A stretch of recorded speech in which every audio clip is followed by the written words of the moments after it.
How many times have you hustled hard to manifest a dream only to actually get it and realize that's not what I want for myself at all?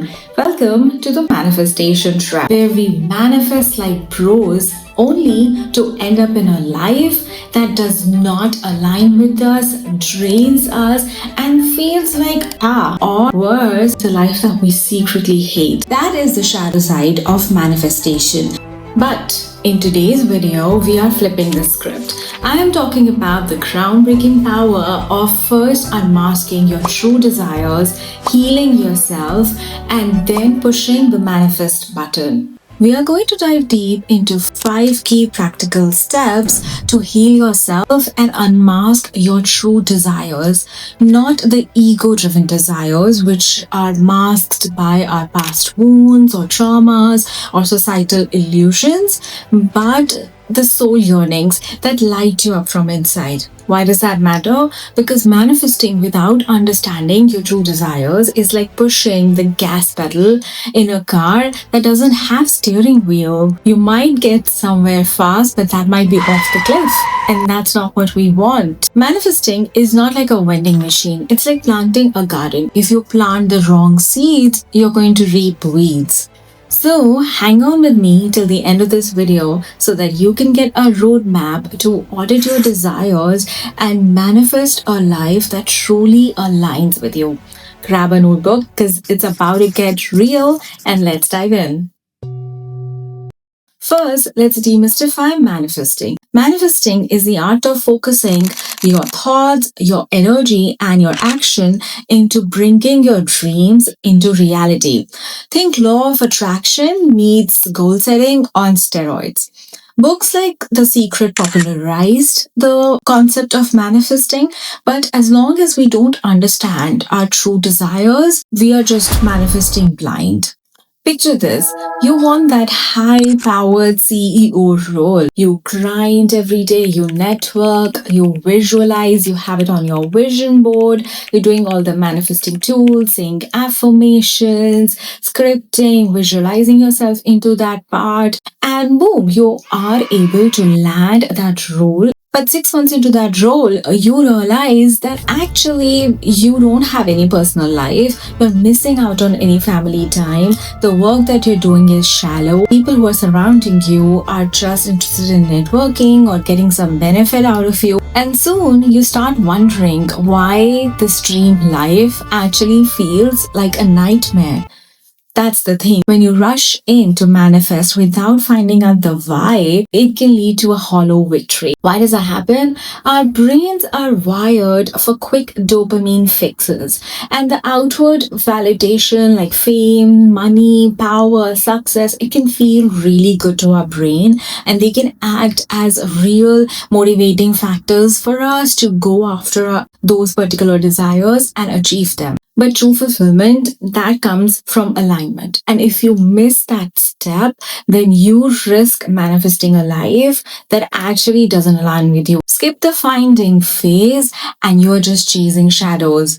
As they say, be careful what you wish for, lest it comes true. Let's dive deep into 5 key steps that you can start using today to change how you approach manifesting. Tool number 1, visualization. Now, I know that visualization is a concept that is really used in the manifesting process, but in today's video, we are taking it one step further.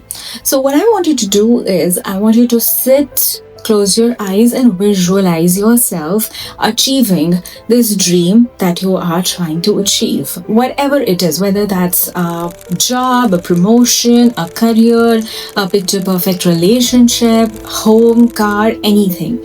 I want you to sit down and visualize yourself as if you are achieving that goal. But we are going to take it a step further. Now see the impact that the fulfillment of the desire is having. What are the people who are happy? Now, do you imagine yourself as having more success, more fame, more money? Now, who's happy because of it? Is it because now you can provide for your child better? Or now your parents are proud of you? Or now you feel as if you belong in that friend circle? Or you feel finally accepted by society? This impact part is going to tell you what is it that you're really trying to achieve by manifesting this desire. A lot of times in our life, we feel that because of whatever happened in our childhood or whatever our conditioning has been, we believe that in order to achieve a particular goal, we need to fulfill another goal. For instance, your parents always pushed you for success, and now you feel that if I'm going to be a CEO, my parents are going to be proud. That deep desire of making my parents proud is finally going to be achieved if I become the CEO. Or it can be that you think I need that picture perfect relationship because that's what it needs to be accepted in your friend circle. And so it's really important to understand what is the actual desire that you are trying to meet. Now, this leads us to another tool, journaling. Journaling is a popular practice about writing your thoughts, your ideas, your desires, your feelings, beliefs freely without any judgment. And since we are writing in a flow, it is able to tap into our subconscious and we're able to tap into the deep parts of our psyche. So after the visualization technique that we did in step number 1, I want you to take out a journal and start writing all about this desire. Who was happy? How did you really feel? What is the deep desire that you felt was now finally fulfilled because of it? What was the impact that the fulfillment of desire was creating? Some of the journal prompts that I have personally found helpful in this scenario is what past wounds are driving my desires. In this step, I want you to start figuring out when was the first time you started developing that desire. Like sometimes you can develop a desire out of anger or out of ego. Say in a past situation, you were humiliated by someone and you felt that I am going to show it to them. So now you know the real reason you want to manifest this desire is only out of that anger or frustration. Now imagine if you actually keep on manifesting this desire, what kind of life will that give you? It's not going to be one that fulfills you because that wasn't the aim to start with. A general ground rule for you to figure out the authenticity of your desires is to see whether that makes you feel expansive or that makes you feel restrictive. If that is a desire, the fulfillment of which makes you feel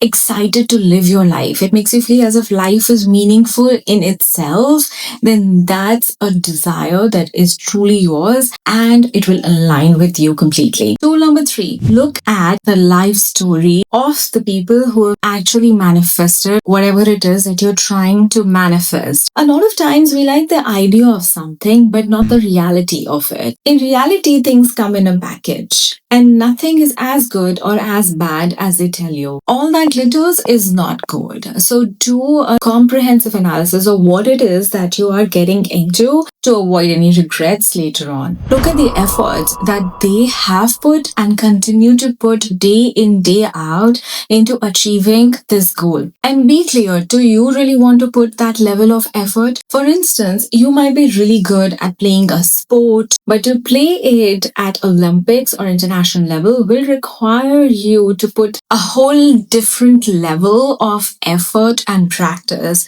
and the sacrifices that it may need you to do, you need to carefully ask yourself, are you ready to make those sacrifices? Are you ready to put in that effort? Similarly, you might be really good at singing or dancing or acting, but see what it takes to actually get a career in that field. See the other people who have become popular in that field. This is not to say that your life can't be different, but if majority of the people who have manifested their career in a particular field have had to put a certain number of hours, a certain kind of effort, chances are you will have to put that level of effort too.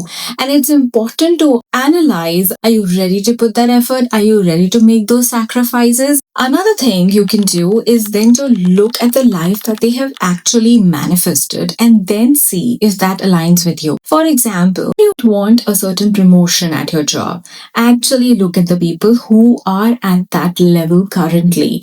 Look at their life. Are they really happy? Maybe you will find out that their values don't align with you. The kind of work that they're doing doesn't really align with you, or the sacrifices that is needed you're not ready to put in. If you are hellbound on manifesting this desire, you will end up in a scenario that will not vibe well with you at all. Tool number 4. Be open to more ideas. A lot of times, the only reason we think that our goals like success, money, power, fame can be achieved only through a certain way is because of our limited exposure to the possible options. So it's really worthwhile to spend some time reading and exploring new career opportunities or money-making options. You don't know what you don't know. If something does stick with you, then dive deep into it. Do like a pilot project in it and see how that maps out. Like for instance, you come up with a business plan that you think feels really good at the moment. Okay, now you do some forecasting of the revenue. See how you're going to get revenue from, who are going to be your customer, what is going to be your expenses, what your day-to-day work is going to look like. So if something is sticking with you, dive deeper into it and have a clearer vision of what is it that you're getting into, and then see if that aligns with your life choices. Tool number 5, actually implement. Now, everything we have discussed in today's video is going to be a jargon unless you actually go and implement. So now we first decide these are the possible options available to me. You shortlist some of them that make sense to you. You dive deeper into them. And now you have to actually go and implement it. Because until you actually implement, you are not going to understand what is the reality of that choice. Sometimes we don't want to take the risk of failing. But the thing is, unless and until we are willing to fail, we cannot really succeed. We sometimes think that failure is the opposite of success, but that's not true. Failure is the road to success. The sooner you understand it, the sooner you'll begin to start taking risks, and then you will start to follow the path that actually leads to your fulfillment. You don't have to start implementing at the biggest possible level. Say if it's about a business plan like we were discussing earlier, start with a small investment, something that will not create that much of a dent in your scenario. Start small, but actually implement, and that will get you the learning curve that is needed to understand that situation better, so that you don't end up putting a whole lot of effort into something that you can't even back yourself out of, and now that's a life that you're stuck with, at least in foreseeable future. So that's about these 5 key practical steps. Definitely use them, start implementing them today. If you have any doubts, definitely mention them in the comment section. Let me know what is the desires that come up. It will be really interesting to know more from you, the kind of desires that you are manifesting now, how this video has shifted the desires that you were earlier chasing. Hope this helps, and my wish for you is that you end up creating a life that actually brings you fulfillment and does not keep you a slave to the world around you or to your past.